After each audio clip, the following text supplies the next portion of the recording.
രാഹുൽ മാങ്കൂട്ടത്തിന്റെ ഒരു ചെറിയ പോസ്റ്റ് വന്നിട്ടുണ്ട്. അല്ല, ഞാൻ ഉദ്ദേശിച്ച ടെക്സ്റ്റ് വളരെ ചെറുതാണ് എന്നാണ് ഉദ്ദേശിച്ചത്. അപ്പൊ അതില് ഇത്രയേ ഉള്ളൂ പറഞ്ഞിട്ടുള്ളൂ. പവർ കട്ട് അല്ല, കേക്ക് കട്ടാണ്. കേക്ക് കട്ട് സമയത്ത് കേക്കാറ്റ് ബെസ്റ്റ് ആണ്. ഏത് ഡാഷ്മോൻ ആണാവോ ഇവിടുത്തെ മുഖ്യ മന്ത്രി എന്നും പറഞ്ഞിട്ടുണ്ട്. അതായത് മുഖ്യമന്ത്രിയെ ഡാഷ് മോൻ എന്ന് വിളിച്ചിട്ടുള്ള ഒരു പോസ്റ്റാണ്. മുഖ്യമന്ത്രിയുടെ പടവും കൊടുത്തിട്ടുണ്ട്. ഇതിനകത്ത് രസം എന്താണെന്ന് വെച്ച് കഴിഞ്ഞാല്, രാഹുൽ മാങ്കൂട്ടത്തിനെതിരെ നടപടി വേണമെന്ന് ആവശ്യപ്പെടാൻ പറ്റില്ല, പാർട്ടിയോട് ആവശ്യപ്പെടാൻ പറ്റില്ല. കാര്യം രാഹുൽ മാങ്കൂട്ടത്തിൽ കോൺഗ്രസ്സുകാരനല്ല. പാർട്ടി ആദ്യമേ കൈ കഴുകി ഒഴിഞ്ഞു.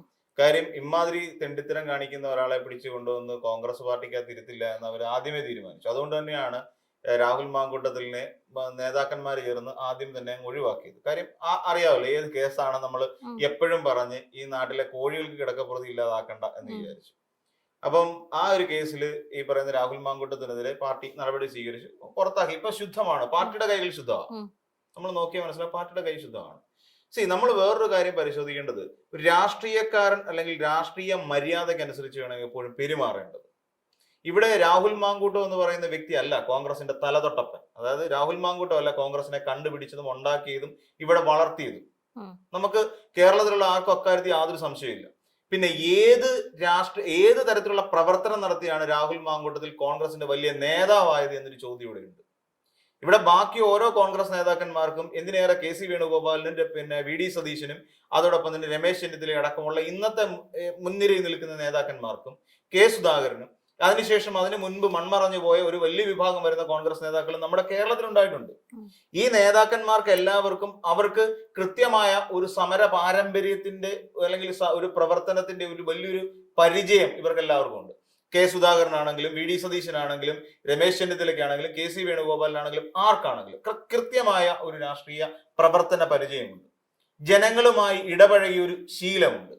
ജനങ്ങളിൽ നിന്നാണ് അല്ലെങ്കിൽ ജനങ്ങളിലേക്കാണ് തന്റെ പ്രവർത്തനത്തിന്റെ ഗുണം ലഭിക്കേണ്ടത് എന്ന് ചിന്തിച്ചു പോയ ഒരു വലിയ വിഭാഗം നേതാക്കന്മാരാണ് കോൺഗ്രസ് പാർട്ടിയെ നയിച്ചുകൊണ്ടിരിക്കുന്നത്. അതുകൊണ്ട് തന്നെ കോൺഗ്രസ് പാർട്ടി കേരളത്തിൽ ഉണ്ടാകണം എന്ന് ഒരുമാതിരിപ്പെട്ട ജനങ്ങൾ എല്ലാവരും ആഗ്രഹിക്കുകയും ചെയ്യുന്നുണ്ട്. എന്തുകൊണ്ടാണെന്ന് ചോദിച്ചാൽ, ഇപ്പോഴത്തെ ഒരു കണ്ടംപററി പവർ പൊളിറ്റിക്സ് എന്ന് പറയുന്ന ഒരു സാഹചര്യത്തിൽ നിന്ന് വിട്ടുമാറി നിന്നുകൊണ്ട് ചിന്തിക്കുമ്പോൾ ഒരു മതേതര സ്വഭാവത്തോടു കൂടി കോൺഗ്രസ് എന്ന് പറയുന്ന രാഷ്ട്രീയ പാർട്ടി മാന്യതയോട് കൂടി പ്രവർത്തിച്ചു പോയിരുന്നു എന്നുള്ളതാണ് അതിന്റെ ദൃഷ്ടാന്തം.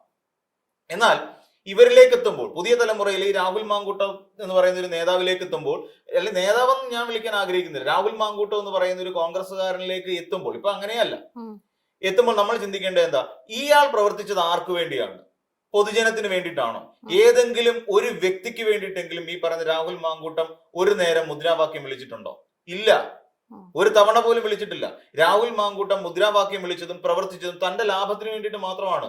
തനിക്ക് സ്ഥാനമാനങ്ങൾ വേണം, തനിക്ക് റീൽ എടുക്കണം, തനിക്ക് ജനങ്ങളുടെ മുമ്പിൽ അറിയപ്പെടണം. ഇത് മാത്രമായിരുന്നു രാഹുൽ മാങ്കൂട്ടത്തിന്റെ ചിന്ത.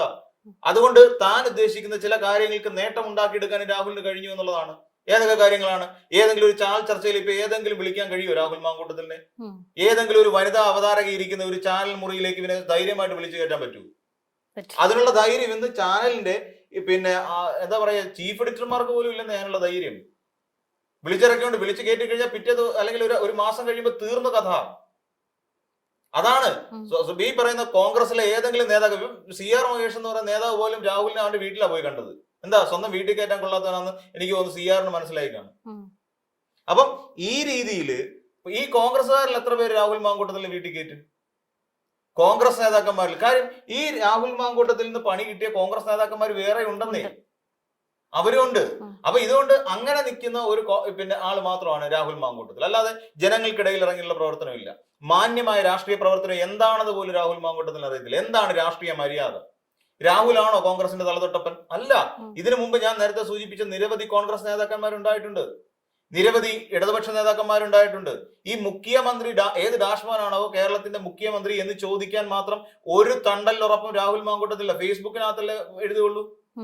നേരിട്ട് നേരെ മുഖ്യമന്ത്രിയുടെ നേർക്ക് നേരെ എന്ന് ചലഞ്ച് ചെയ്യാനുള്ള ധൈര്യം ഈ രാഹുൽ മാങ്കൂട്ടത്തിലുണ്ടോ? നേർക്ക് നേരെ ഫേസ് ടു ഫേസ് ചലഞ്ച് ചെയ്യാൻ പറ്റുമോ? അതിനുള്ള തണ്ടലുറപ്പുണ്ടോ? അതെ, ഇന്ന് വരെ രാഹുൽ മാങ്കൂട്ടം ഒരു കാര്യത്തിനും ഫേസ് ടു ഫേസ് വന്നിട്ടില്ല. മാധ്യമങ്ങൾ ഒരു ചോദ്യം, ഇപ്പം ഈ അന്ന് ആ ഗർഭചിത്ര കേസൊക്കെ വന്ന സമയത്ത് മാധ്യമങ്ങൾക്ക് മുന്നിൽ എത്തുമ്പോഴും രാഹുൽ മാങ്കൂട്ടം ഒന്നും തുറന്നു പറയാറില്ല. പെട്ടെന്ന് അവിടുന്ന് എങ്ങനെയും രക്ഷപ്പെട്ടു പോവാണ് ചെയ്തിട്ടുള്ളത്. ഇവരുടെ ഈ രാഹുൽ മാങ്കൂട്ടം, ഷാഫി പറമ്പിലിന്റെ എല്ലാം രാഷ്ട്രീയം എങ്ങനെ, റീൽ രാഷ്ട്രീയം. നമ്മൾ നേരത്തെയും പറഞ്ഞിട്ടുണ്ട്, എല്ലാം സോഷ്യൽ മീഡിയയിൽ കൂടെ അവർ കൺവേർട്ട് ചെയ്യത്തുള്ളൂ. അല്ലെങ്കിൽ സോഷ്യൽ മീഡിയയാണ് അവരുടെ കമ്മ്യൂണിക്കേഷനുള്ള ഏറ്റവും വലിയ, അവരുടെ പ്രതികരണം അവിടെ നടക്കത്തുള്ളൂ. അതാവുമ്പോൾ ആരുടെയും മുഖം കാണേണ്ട ഒന്നും വേണ്ട, ഒരു റൂമിനകത്തിരുന്ന് അല്ലെ ഒരു ഫോൺ ഉപയോഗിച്ച് ചെയ്യാം. ഈ സോഷ്യൽ മീഡിയ കൂടുതൽ ഉപയോഗിച്ചതിന്റെ ഗുണഗണങ്ങളെല്ലാം നമ്മുടെ കേരളത്തിലെ കൊച്ചു കുട്ടികൾ പോലും മനസ്സിലാക്കിയിട്ടുണ്ടെന്നേ. കുട്ടികൾക്ക് പോലും മനസ്സിലായിട്ടുണ്ട് ഈ സോഷ്യൽ മീഡിയ രാഹുൽ മാങ്കൂട്ടം കൂടുതൽ ഉപയോഗിച്ചിട്ടുണ്ട്. ടെലഗ്രാമായിട്ടും ഇൻസ്റ്റാഗ്രാമായിട്ടും ഫേസ്ബുക്ക് മെസ്സഞ്ചറുമായിട്ടൊക്കെ ജനങ്ങൾക്ക് മനസ്സിലായിട്ടുണ്ട്. ഇതാണോ യഥാർത്ഥ രാഷ്ട്രീയ പ്രവർത്തനം? ഇയാൾ ഈ പറഞ്ഞ ഡാഷ്മാൻ എന്ന് വിളിച്ച ഈ മുഖ്യമന്ത്രി ഉണ്ടല്ലോ, ഞാൻ കഴിഞ്ഞ ദിവസം ഞാൻ സംസാരിച്ചതാണ്. ഇവരുടെ കോൺഗ്രസിലെ ഇന്ദിരാഗാന്ധി എന്ന് പറയുന്ന തലതൊട്ടമ്മയുണ്ടല്ലോ, ആ തലതൊട്ടമ്മ അടിയന്തരാവസ്ഥ പ്രഖ്യാപിച്ച കാലഘട്ടത്തിൽ പോലീസിന്റെ ക്രൂര മർദ്ദനത്തിൽ ചോര പുരണ്ട വസ്ത്രം ഇട്ടുകൊണ്ട് നിയമസഭയിൽ കയറി പ്രസംഗിച്ച ഒരാളാണ്. ആ ആളുടെ പേരാണ് ഇന്നത്തെ പിണറായി വിജയൻ, ഇന്നത്തെ കേരളത്തിന്റെ മുഖ്യമന്ത്രി. ഇവൻ ഡാഷ്മോൻ എന്ന് വിളിച്ച മുഖ്യമന്ത്രിയുടെ പേര്. മനസ്സിലായില്ലേ? അങ്ങനെ ഒരു രാഷ്ട്രീയ സാഹചര്യത്തിലൂടെ കടന്നു പോകാനുള്ള നട്ടല്ലുറപ്പ് പോലും ഈ പറഞ്ഞ രാഹുൽ മാങ്കൂട്ടത്തിലില്ല. ഏതെങ്കിലും വേദി കാണുമ്പോൾ അവിടെ കയറി നിന്നിട്ട് ഘോരഘോരം പ്രസംഗിക്കുന്നതല്ലാതെ, അല്ലാന്നുണ്ടെങ്കിൽ ഈ ഫേസ്ബുക്കിൽ ഈ രീതിയിൽ എഴുതുന്നതല്ലാതെ നേർക്ക് നേരെ നിന്ന് ചലഞ്ച് ചെയ്യാനുള്ള ധൈര്യം ഈ പറയുന്ന രാഹുൽ മാങ്കൂട്ടത്തില്ല. ഭീരുക്കൾ ചെയ്യുന്ന പണിയാണ് ശരിക്കും രാഹുൽ ചെയ്തുകൊണ്ടിരിക്കുന്നത്. ഭീരുക്കൾ ചെയ്യുന്ന പണി. ഇവിടെ നമ്മൾ നോക്കൂ, ഇവിടെ കെ സുധാകരൻ എന്ന് പറയുന്ന നേതാവുണ്ട്, വി ഡി സതീശനുണ്ട്, രമേശ് ചെന്നിത്തലയുണ്ട്, കെ സി വേണുഗോപാലുണ്ട്, നമുക്കറിയാം മൺമറഞ്ഞു പോയ കെ കരുണാകരനുണ്ട്. അങ്ങനെ നിരവധി നേതാക്കന്മാരെ നമുക്ക് മുന്നിലെടുത്ത് നിർത്തി കാണിക്കാൻ പറ്റും. എന്നാൽ ഈ നേതാക്കന്മാർ ആരെങ്കിലും അപമര്യാദയുടെ ഭാഷയിൽ, ഇപ്പോഴും കോൺഗ്രസ്സുകാര് ആണെങ്കിലും ഇവിടെ ഒരു മാന്യതയുടെ രാഷ്ട്രീയം എന്ന് പറയുന്നതിന് കാരണം അതാണ്. ഈ നിരന്നു നിൽക്കുന്ന നേതാക്കന്മാർ ആരെങ്കിലും എപ്പോഴെങ്കിലും പിണറായി വിജയനെയോ അല്ലെങ്കിൽ ഏതെങ്കിലും ഒരു കമ്മ്യൂണിസ്റ്റ് നേതാവിനെയോ ഈ പറയുന്ന ഭാഷയിൽ അധിക്ഷേപിച്ചിട്ടുണ്ടോ? ചരിത്രം എടുത്ത് പരിശോധിച്ച് നോക്കൂ. എവിടെയെങ്കിലും മുദ്രാവാക്യം വിളിയിലുണ്ടാവും. പണ്ട് കോൺഗ്രസ്സുകാർ വിളിച്ച പട്ടാമ്പിയിലെ പട്ടി എന്ന് ആയിരുന്നു EMS-നെ വിളിച്ചിരുന്നത്. അപ്പൊ അത് മുദ്രാവാക്യത്തിലുണ്ടാവും. പക്ഷെ എപ്പോഴെങ്കിലും അല്ലാതെ നേർക്ക് നേരെയോ ഏതെങ്കിലും ഒരു പബ്ലിക് പ്ലാറ്റ്ഫോമിൽ നിന്നുകൊണ്ട്, അന്ന് പ്രസംഗങ്ങളായിരുന്നല്ലോ, ആ പ്രസംഗങ്ങളിൽ എപ്പോഴെങ്കിലും ഈ പറയുന്ന ആൾക്കാർ ആരെങ്കിലും അങ്ങനെ പ്രസംഗിച്ച് കേട്ടിട്ടുണ്ടോ? ഇല്ല. രാഷ്ട്രീയ മര്യാദയുടെ ഒരു ഘട്ടത്തിൽ പോലും ലംഘിച്ചിട്ടില്ല ഇവരാരും തന്നെ. പോട്ടെ, ഈ പറയുന്ന യുവ നേതാക്കൾ തന്നെ ഉള്ള ഒരു പാർട്ടി തന്നെയാണല്ലോ CPM. എത്ര യുവ നേതാക്കളുണ്ട്. ഈ പറയുന്ന തല്ലുകൊള്ളികളായ കുറെ എണ്ണം ഒരു ബോധം പൊക്കണമില്ല നടക്കുന്ന കുറെ യൂത്തുവന്മാരല്ല DYFIക്കകത്തുള്ളത്. നല്ല തണ്ടലുറപ്പുള്ള പറഞ്ഞ കാര്യം ചെയ്തു കൊടുക്കാൻ ശേഷിയുള്ള കുറെ അധികം ആൾക്കാരാണ് DYFIക്കകത്തുള്ളത്. അല്ലാന്ന് രാഹുൽ മാങ്കൂട്ടം പറയാൻ പറ്റൂ? ഇവിടെ പൊതിച്ചോറ് കൊടുക്കുന്നതിനെ കളിയാക്കിക്കൊണ്ട് ഈ പറയുന്ന രാഹുൽ മാങ്കൂട്ടം പറഞ്ഞല്ലോ, അതിന്റെ പിന്നെ അനാശാസ്യം നടക്കുന്നുണ്ടെന്ന്. യഥാർത്ഥത്തിൽ അനാശാസ്യം നടത്തിയത് ആരാ? അനാശാസ്യത്തിന്റെ പേരിൽ കേസുള്ളത് ആരുടെ പേരിലാണ്? ഏറെക്കാലം ജയിലിൽ കിടന്ന ആരാണ്? ഏതെങ്കിലും DYFIക്കാരാണോ ജയിലിൽ കിടന്നത്? ഇപ്പൊ കൂട്ടാളി ഒരുത്തൻ ഒരു ദളിത് പെൺകുട്ടിയെ പീഡിപ്പിച്ചതിന്റെ പേരിൽ കൂട്ടാളി പ്രശോഭ് ഏത് പാർട്ടിക്കാരനാ? DYFIക്കാരനാണോ? അല്ല. അത് നമ്മൾ മനസ്സിലാക്കണം. അപ്പോ ഇക്കണ്ട തോന്നിവാസം എല്ലാം കാണിച്ചു നടക്കുന്നവന്മാരുടെ പേര് യൂത്ത് കോൺഗ്രസ് എന്നാ. അല്ലാതെ DYFIയിൽ പിന്നെ ഈ 25 വീട് പറഞ്ഞു, 100 വീടിനുള്ള പൈസ പിരിച്ചു കൊടുത്ത DYFIക്കാരാണ് ഇവിടെ. എന്നിട്ട് ഇതേ ഈ രാഹുൽ മാങ്കൂട്ടം തന്നെ ചോദിച്ചില്ല, പലിശ കിട്ടിയ പൈസ എന്ത് ചെയ്യുന്നു? 178 ടെലിവിഷനാണ് അവിടെ മേടിച്ചു കൊടുത്തത് വീട്ടുകാർക്ക്. 178 TV അവിടെ ഉദ്ഘാടനത്തിന്റെ അന്നേ ദിവസം കൊണ്ടുവന്ന് ലോറിക്കകത്തുകൊണ്ടാണ് TV ഇറക്കി കൊടുത്ത DYFIക്കാര്. അപ്പൊ DYFI എന്ന് പറയുന്നത് നല്ല തീപ്പൊരു നേതാക്കന്മാരുള്ള പാർട്ടി DYFI തന്നെ. ചങ്കുറപ്പോടെ നേർക്ക് നേരെ ഫൈറ്റ് ചെയ്യാൻ കെൽപ്പുള്ളവന്മാർ DYFIക്കാരാണ്. ഞാൻ ഇപ്പോഴും പറയുന്നത്, അതിനകത്ത് ഒരു മാറ്റവും ഇല്ല. അവരെയൊക്കെ വെല്ലുവിളിക്കാനുള്ള ശേഷി ഈ രാഹുൽ മാങ്കൂട്ടത്തിനുണ്ടാവും. അവർ 10 പേർ ഇറങ്ങി ഈ രാഹുൽ മാങ്കൂട്ടം മാളത്തിപ്പ് വിളിക്കും. അവരെ ഫേസ് ചെയ്യാനുള്ള ധൈര്യം ഈ രാഹുൽ മാങ്കൂട്ടത്തിൽ. തമാശയല്ല, കാര്യമായിട്ട് പറഞ്ഞ കാര്യമാണെന്നേ. വി വസീഫ് സംസാരിക്കാറുണ്ട്. ഈ പറയുന്ന M സ്വരാജിന്റെ പ്രസംഗം കേരളം മുഴുവൻ വൈറലാണ്. എന്ന് വെച്ചാൽ വൈറൽ ഞാൻ ഇന്നത്തെ കാലഘട്ടം അനുസരിച്ച് പറഞ്ഞതാണ്. M സ്വരാജിന്റെ പ്രസംഗം കേൾക്കാൻ കേരളത്തിൽ എല്ലാവരും സധൈര്യം ഇരിക്കുന്ന ആൾക്കാരാണ്. എന്നിട്ട് ഈ പറയുന്ന ഇവരാരെങ്കിലും ഈ പറയുന്ന കെ കരുണാകരനെയോ ഈ എന്താ പറയാ നമ്മുടെ കെ മുരളീധരനെയോ അങ്ങനെയുള്ള ഏതെങ്കിലും നേതാക്കന്മാരെ എടുത്ത് അപഹസിച്ച് ഈ രീതിയിൽ ഭാഷ ഉപയോഗിക്കുന്ന കണ്ടിട്ടുണ്ടോ? പിണറായി വിജയൻ പ്രസംഗിക്കുന്ന കൂട്ടത്തിൽ എവിടെയെങ്കിലും അത് പറഞ്ഞു കേട്ടിട്ടുണ്ടോ? കെ കരുണാകരനെ വിളിച്ചിട്ട് ഇങ്ങനെയാണ്, അല്ലെങ്കിൽ ഇവിടെ നിന്ന് ഉമ്മൻചാണ്ടി അങ്ങനെ പറയുന്നത് കേട്ടിട്ടുണ്ടോ? ഈ ഉമ്മൻചാണ്ടി എന്ന് പറയുന്ന ഒരാളെ സ്വന്തം മോൻ പോലും ചികിത്സിക്കാതെ ഇട്ടേക്കുന്നു എന്ന് പറയുന്നുണ്ട്. ഉമ്മൻചാണ്ടിയുടെ സഹോദരൻ കേസ് കൊടുക്കുന്ന സമയത്ത് അതിനുവേണ്ടി പ്രത്യേകം മെഡിക്കൽ ബോർഡ് രൂപീകരിച്ച ഒരു സർക്കാരിന്റെ പേര് ഇടതുപക്ഷ സർക്കാർ എന്നാണ്. ആ മര്യാദ പിന്നെ വേറെ ഏത് പാർട്ടിക്കാർ കാണിക്കും? പിണറായി വിജയൻ കാണിച്ച ആ മര്യാദയാണ്. ഇവിടെ എന്ത് ന്യായം പറഞ്ഞിട്ടാണ് ഈ രാഹുൽ മാങ്കൂട്ടം കിടന്ന് ചിലക്കുന്നത്? കോഴിക്കോടുകാരെ ചിലക്കാണ്ട് പോടാന്ന് പറയും പിന്നെ കോഴിക്കോട്ടുകാരുടെ ഭാഷയിൽ. അല്ലെ? ഇതിൽ എന്ത് മര്യാദയാണ്? എന്തുകൊണ്ടാണ് കറണ്ട് കട്ട് ഉണ്ടാവുന്നത്? 15 മിനിറ്റ് കറണ്ട് കട്ട് ഉണ്ടാവുന്നത് കാരണം എന്താണ് അറിയാവോ ഈ രാഹുൽ മാങ്കൂട്ടത്തിന്? KSEBക്കാരോട് സംസാരിച്ചിട്ടുണ്ടോ എന്തുകൊണ്ടത് സംഭവിക്കുന്നു? പണ്ടത്തെ കാലമല്ല. ഇവിടെ കഴിഞ്ഞ തവണത്തെ പിന്നെ ചൂടിനേക്കാൾ അധിക ചൂട് ഇവിടെ ഉണ്ട്. കഴിഞ്ഞ തവണ AC വാങ്ങിയവര് പിന്നെ അതിനേക്കാൾ എന്താ AC യുടെ കച്ചവടം പൊടി പിടിക്കുന്നുണ്ടല്ലോ. എല്ലാ വർഷവും ഓരോരുത്തർ AC മേടിക്കാറുണ്ടോ? ഇല്ല. അപ്പൊ ഇത്തവണ AC യുടെ കച്ചവടം കൂടുന്നുണ്ടെങ്കിൽ കാരണം എന്താ? കഴിഞ്ഞ തവണ വാങ്ങിയതിനെക്കാട്ടിൽ ആൾക്കാർ ഇത്തവണ മേടിക്കുന്നു. വീണ്ടും അടുത്ത വർഷം മേടിക്കുന്നവര് ഈ കൊല്ലം മേടിച്ചവരായി 2026 മേടിച്ചവരായിരിക്കില്ല. 2026 മേടിച്ചു വെച്ചവർക്ക് എന്തായാലും AC കേടാവില്ല. 2025 മേടിച്ചവരുടെ AC കേടാവില്ല.